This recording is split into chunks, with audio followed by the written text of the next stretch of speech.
So we have a lot to talk about. Ed's coming in here in just a minute here, but we have the Mueller Sessions fiasco to talk about. We have the elections. We have Ruth Bader Ginsburg.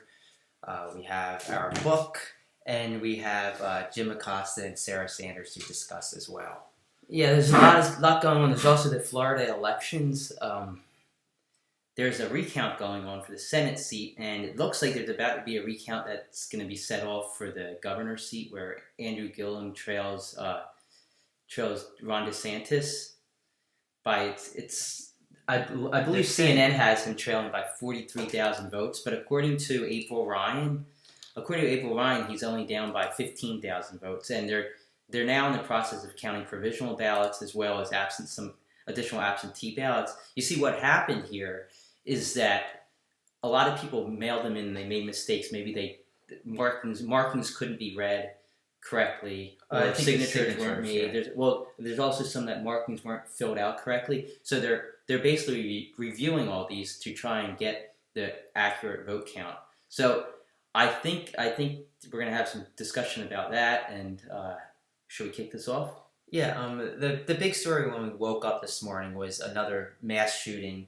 This time in California. Yeah, well, it's getting ridiculous. I mean, what was it? 2 weeks ago, a week ago, the Pittsburgh shooting.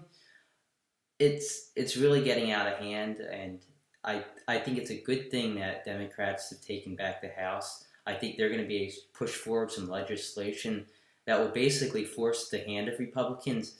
When the Republicans had the House, they could get away with not creating legislation so that others wouldn't have to decide and vote on it. But now I think Democrats are going to push things forward and force the Republicans to make a decision. Yeah, maybe nothing's going to pass because it will have to pass the Senate and the president will have to sign any new legislation into law. But what the Democrats in the House can do now on January 3rd, when they're sworn in, is they can bring forth bills and vote on them and force Republicans to vote both in the House and in the Senate. And in some cases, it might kind of force Republicans' hands because they don't want to be seen as not doing anything. Yeah. Before you'd have Paul Ryan or Mitch McConnell just not even bringing it to a vote. This is going to be different when the Democrats are in control. Hopefully, they get something done. So the shooter's name's Ian David Long, and he was a 28-year-old male.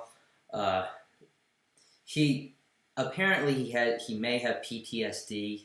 He's believed to have PTSD. He definitely has some mental health issues. Authorities were actually aware of these mental health issues, and apparently he was still able to get a gun.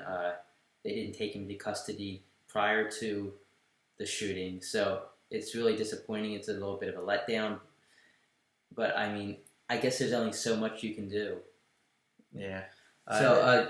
And it also brings up an interesting topic because, President Trump, in February 28th, 2017, I believe, he actually signed legislation that nixed important Obama-era laws that actually made it more difficult for people with mental health issues to get firearms. So basically, this is the only piece of legislation related to firearms that Trump has signed, I believe, since taking office, and it actually allows people like Ian David Long to have a better shot at getting guns. I mean, I'm not sure. I don't know the exact details. I don't know if it would have prevented, if David Long would have been prevented from getting a gun or not. It's hard to say. Yeah, I think we should move on to the other huge story. It broke yesterday afternoon, and that was Jeff Sessions being forced to resign or fired. He basically was fired. Some of the media are reporting it as a forced resignation, others as a firing. He was basically fired. It was fired. But there could be an important distinction between the two in regards to who is allowed to follow him in the line of succession. Right now, Matthew Whitaker is now the acting Attorney General. He was an assistant to Sessions, and this is already sending shockwaves through political circles because Whitaker has written op-eds and he's been on CNN where he has basically said that the Mueller probe is going too far and that it should be limited, the budget should be cut. and now he's in charge of this whole thing. I don't know if he actually said the budget should be cut, but I know he said that He suggested it could. He suggested that Rosenstein could cut the budget in order to inhibit the investigation from moving forward. There's a lot of debate over what's going to happen if Whitaker is actually going to try and curtail the investigation. But wouldn't you say that if he does try and curtail the investigation, he kind of brings the whole legal realm on top of him, and he could make himself complicit, or he could implicate himself in some crimes if he does go ahead and do that. If I was Mueller right now, I'd be subpoenaing him right now, this very day, and asking him if there were any back end deals, or if he talked to Trump, if Trump asked him if he was going to limit the investigation, limit the scope, and limit the budget. That's what I would be doing if I was Mueller right now, and I'm sure Mueller has all sorts of plans. He planned ahead for this. He knew that Sessions was going to be fired after the midterms. He just might not have thought it was going to happen hours after the midterms, but he knew this was happening, and I'm sure he has a contingency plan. What do you think? I think Mueller's prepared. I think there's probably a good amount of sealed indictments already that have been approved by the grand jury. I think they're under seal, not necessarily for something like this, but I think just because Mueller doesn't want to let the cat out of the bag, so to say. I think Mueller's prepared. I think Rosenstein was expecting to get fired or asked to resign a few weeks ago. I think that kind of probably helped push Mueller along as far as making sure everything was in line in case something like this did happen. We don't know. Again, we don't know what Mueller has. We don't know how close he is to finishing the investigation. But there are reports that he's in the process of writing his report. Yeah, CNN reported that he's in the process of writing his final report. He also has requested call logs and visitor logs from Trump Tower. He requested that the Trump legal team provide that regarding Roger Stone's visits and calls. Something else to note is that the timing of this firing, if you want to call it that, Jeff Sessions asked Trump if he requested that he'd stay on until Friday, which is tomorrow. Now, this is interesting because typically Mueller grand juries are meeting on Fridays, and that's usually when all the indictments and everything have come about, charges and indictments. The fact that Sessions said he wants you to stay on for the completion of the Mueller probe, and that he wants you to stay on until Friday, which the White House refused, kind of suggests that tomorrow might be a big day. I'm not going to say for a fact that we're going to see indictments tomorrow, but if I was Don Jr. or Roger Stone, I'd be fairly. What do you think the reasoning would be for that? For them to say we want you out Wednesday instead of Friday, if they even say they know that there's indictments coming down. What do you think the reasoning would be for them to actually try and get Sessions to resign on Wednesday rather than Friday? In my opinion, they'd want him to resign on Friday to kind of alter the news away from potential indictments. Well, there are a couple reasons here. They might think that it could kind of delay that. They might also, I mean, before Mueller indicts anybody, Rosenstein had to sign off on it all. So if now Sessions resigned or was forced to resign and Whitaker takes over, Whitaker's responsible for that, and he can delay that. He could probably delay any moves that the Mueller probe does, and that makes sense. Not to mention that. Well, Whitaker's going to have to be caught up on everything because he probably doesn't know everything as far as what Mueller has, and he needs to be caught up on the investigations. So, like you said, it could delay things because he has to be caught up before he can actually approve the indictments. Well, and there's still a 36-hour window before any possible indictments tomorrow are coming, if they are coming, which we do not know if they are. Anything could happen. I mean, Whitaker could shut down the whole probe for all we know in the next 24 to 36 hours, or he could just... We don't know. We don't know what Trump has planned. But it does seem that Trump and Whitaker, at least Trump, has planned this ahead, and Whitaker taking Rosenstein's spot in all this, really Sessions' spot, but in essence Rosenstein's spot in also keep in mind that Jeff Sessions now becomes a pretty good witness for Robert Mueller, you would think. I wouldn't be surprised to see him getting called into the grand jury. He already did testify before the Mueller probe. I don't know if it was before the grand jury, but this should kind of open him up to even say more and kind of enlighten Mueller even more if he even needs that. And it's interesting, Sessions is now saying he might actually run for his old Senate seat in Alabama, which is now held by Doug Jones. Should be interesting. If he ends up in the Senate, he could actually play a role in a potential Trump impeachment if Trump's reelected, which... Now there's also a lot going on in regards to, can Whitaker even be the acting attorney general overseeing this probe, and should he recuse himself? He should absolutely recuse himself, because he already said that he doesn't think the Mueller probe should be continuing in this capacity. Well, I think it was this morning, Judge Napolitano on Fox News actually came out and said he doesn't believe that Whitaker's can legally be the acting attorney general, which brings up more questions. Is he the acting attorney general, or is Trump just saying this? Like, what actually makes him the acting attorney general? Like, what makes him start acting? From a legal standpoint, we don't really know if he actually has a legal standing to be the acting attorney general right now. There's so many different legal standpoints on this and opinions, but from my view, he doesn't have the legal authority to become the acting attorney general. He hasn't been confirmed in a leadership role by the Senate, and that is, according to Judge what's his name, Napolitano on Fox News, he needs to be confirmed by the Senate for a leadership position. He was confirmed years ago he was not a judge, but a judiciary official of some sort. Yeah. So it's going to be interesting. I think the next 48 hours we're going to probably find out even more. I think I would be surprised if we don't hear something from the Mueller probe tomorrow. But I'm not saying it's going to happen. But I would be surprised myself if something doesn't happen. I would too. And there's a lot of talk that Donald Trump Jr. is going to be indicted next. So we should see about that.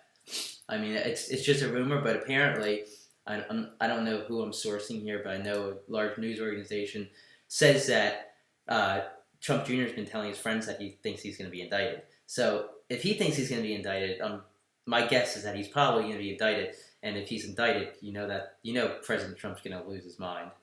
Yeah, right now it appears that Mueller, well, not right now, but within the last month, it appears that Mueller has been looking into communications between Roger Stone and Trump and the campaign. And it appears to me that Mueller has likely proven that Stone illegally was in contact with WikiLeaks and Guccifer 2.0, and that there was a conspiracy involving the Hillary Clinton emails and when they were going to be released. Now, he needs to prove that Trump or Don Jr. or somebody associated with them actually was in communication with Roger Stone and knew about this. Roger Stone would get Trump or others involved, but to me, I don't think there's any question that Roger Stone is going to be indicted. I think that's a given. I think Roger Stone knows he's going to be indicted. Listening to him speak, you can tell he probably knows something that most of us don't know. The same can be said about probably Trump and Trump Jr. Well, yeah, and Roger Stone says, "Oh no, I never talked to the White House. I never talked to Donald Trump about any of the WikiLeaks stuff." But why would he be doing all this illegal stuff without talking to Trump, to believe, or at least Don Jr. who talked to Trump? It's hard to believe that Trump wasn't involved. But again, you have the burden of proof. You need to prove it, and to prove it, you're going to need some sort of witness testimony or phone calls or some sort of recording, text messages. So, I mean, it's definitely going to get interesting over the course of the next, few weeks, I think. Definitely before the new year, I think we're going to see something happen. Michael Avenatti recently predicted that Donald Trump Jr. would end up being indicted before his birthday, which I think is the end of December. December 31st. So it looks like it's looking more and more likely that Avenatti is going to be correct on this prediction. He's been correct about a lot of predictions so far. And something else to note is that even though the Democrats won the House, they're not sworn in until January 3rd. So right now, Republicans still control the House and the Senate. So they can still impede, and they're not gonna do anything to help Mueller. Well, this is interesting because for the whole Attorney General thing, you'd think that Trump might want to rush the Attorney General, or not rush the Attorney General nomination, because after January he's going to have more senators on his side. So it's kind of a little push and pull. do you need the House? Do you need the House or do you need the Senate? And well, he's not even. He doesn't. He has his man in place, so he's going to keep Whitaker there as long as he can. And I think it's like something 200 like some days. yes, 230 days, 210. It's something like that, and it's just he does. He's in no rush to appoint an official attorney general, and he knows that once January 3rd comes, all hell's going to break loose. So over the course of the next what do we have, a month and a half? Over the course of the next month and a half, you're going to see him unhinge Donald Trump. Well, there's been a lot of talk like, okay, is Whitaker going to cut Mueller's budget? That's probably not going to happen. I don't know who I'm sourcing here, but I did read an article, I think it was by CNN, who they basically outlined the fact that Trump can't hire an attorney general who can cut the budget because the budget is set, I believe it is in August, and we've already passed that. So they had to wait till next August to set the budget, and that would be the budget for 2020.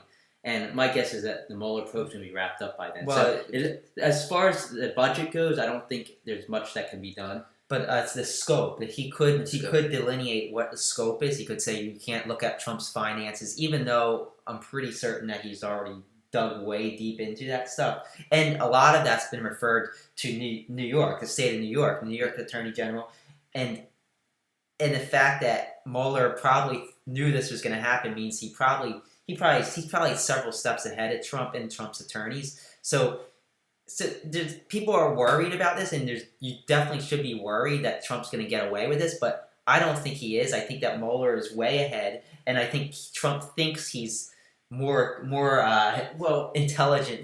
Getting away with it, that's kind of a iffy question, because do you really think the Senate's going to vote to throw him out of office if he is impeached? They have 53 seats, so you need 66 votes. This is an interesting question, because in 2020, November of 2020 election, there's 21 Republican seats up for grabs, and I think there's only 11 Democratic seats. So Republicans are in trouble in the Senate. So if we're talking impeachment, say the House impeaches Trump later next year, and we're headed into 2020, and it actually goes to a hearing and the Senate has to vote.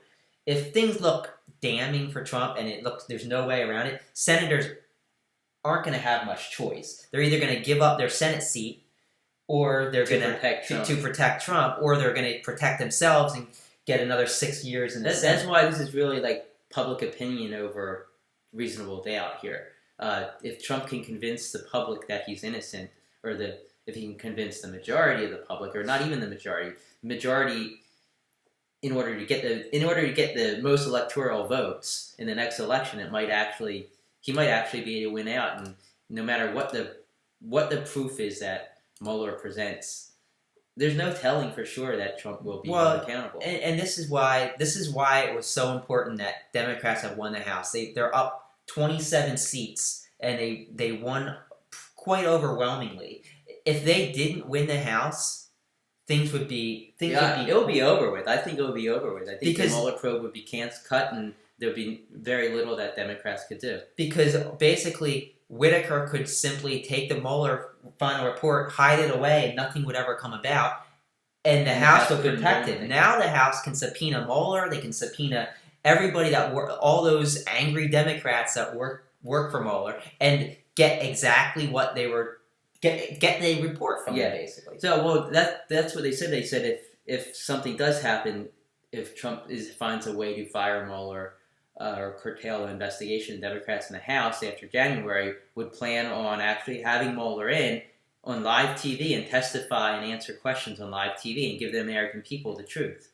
Yeah. So our point here is that yes, it's scary, and yes, it seems like Trump is abusing power, and which he absolutely is. But ultimately, I think that there's checks and balances in place, especially now that Democrats won, and thanks to the Democratic voters who went out and voted.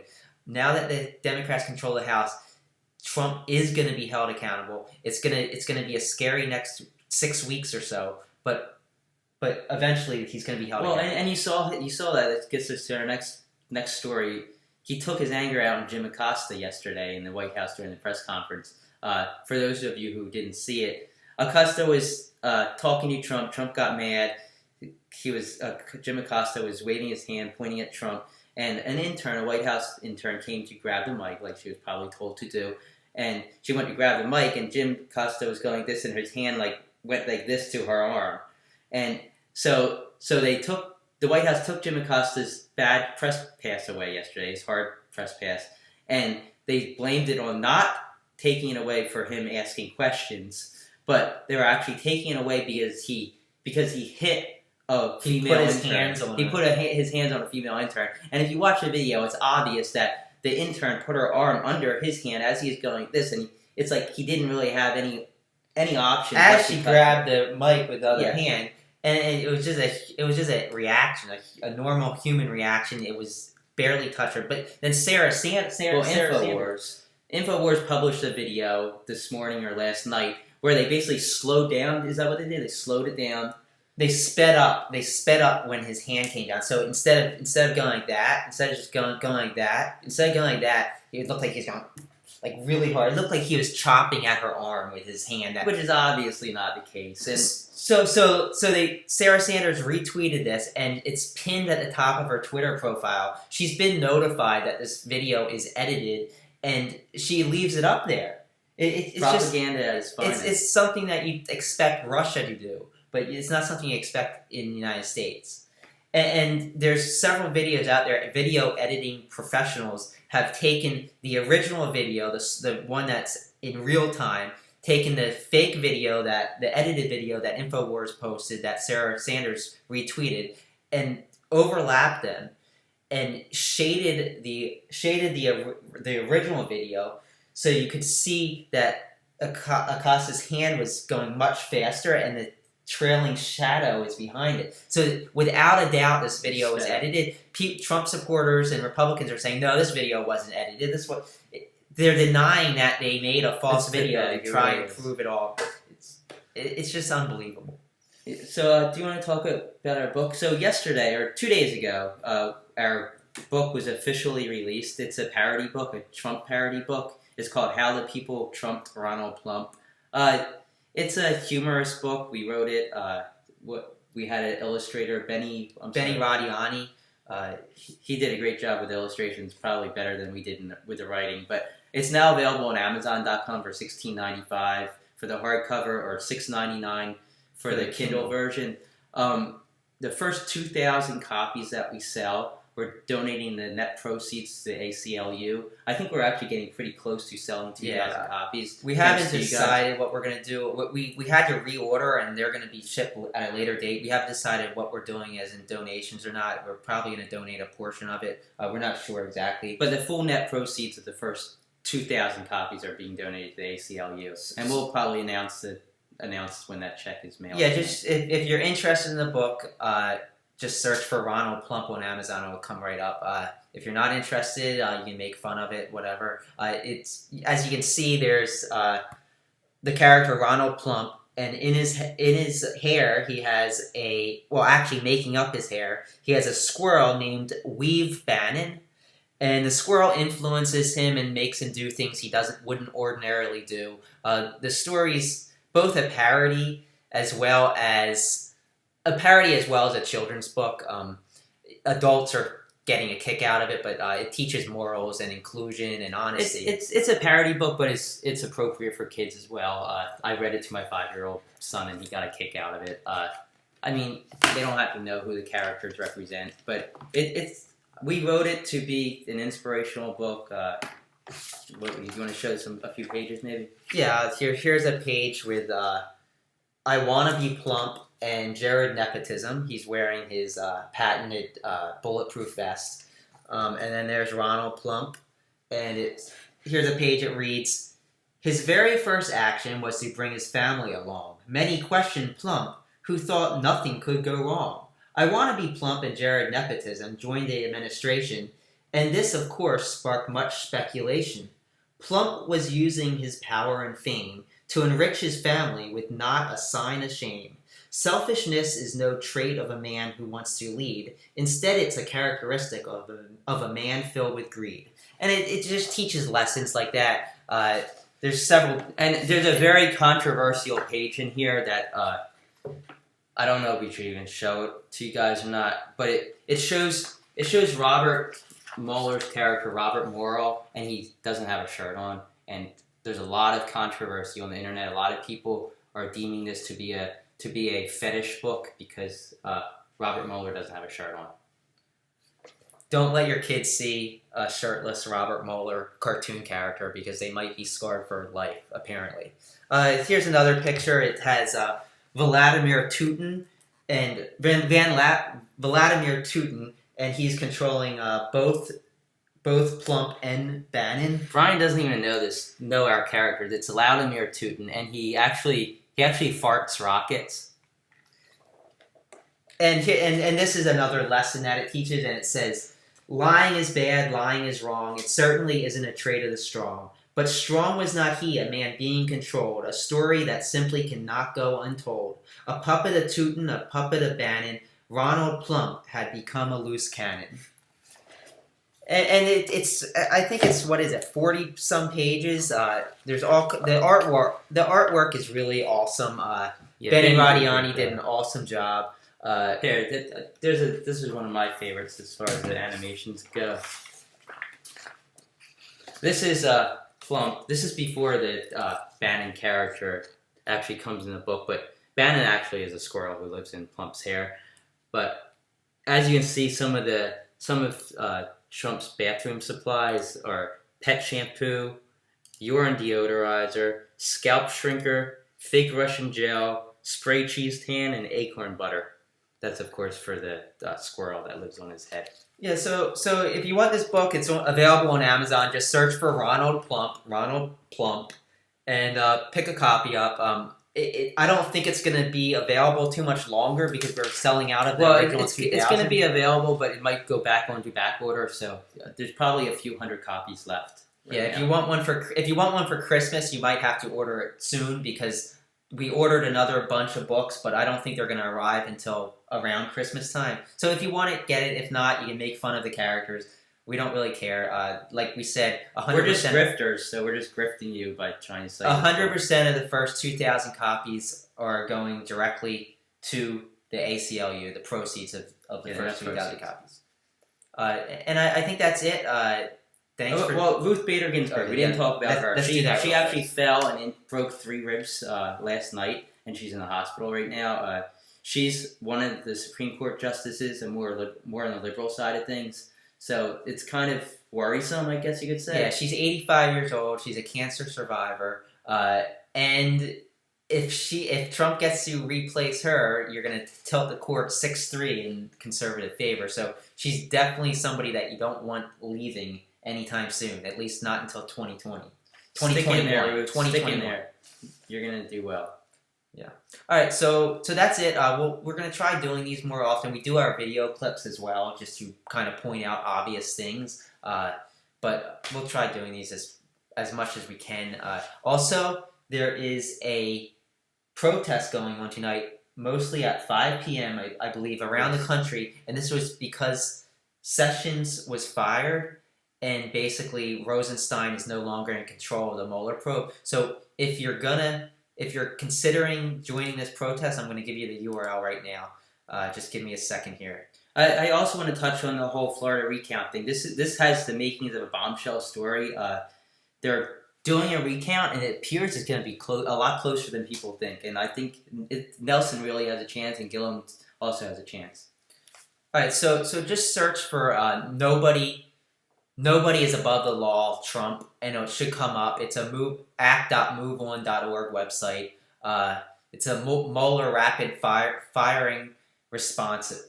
I think Brian has a tweet in his profile. So yeah, I have a tweet on my profile about it. But if you can join, it's at 5 p.m. tonight. It's 900 different cities across America. I think 20,000 people are expected in the New York City event. And this is important just to show that you actually care about what he just did. Yeah, so follow us on Twitter. You can see our Twitter handles right here, and we'll be doing these videos again sometime soon.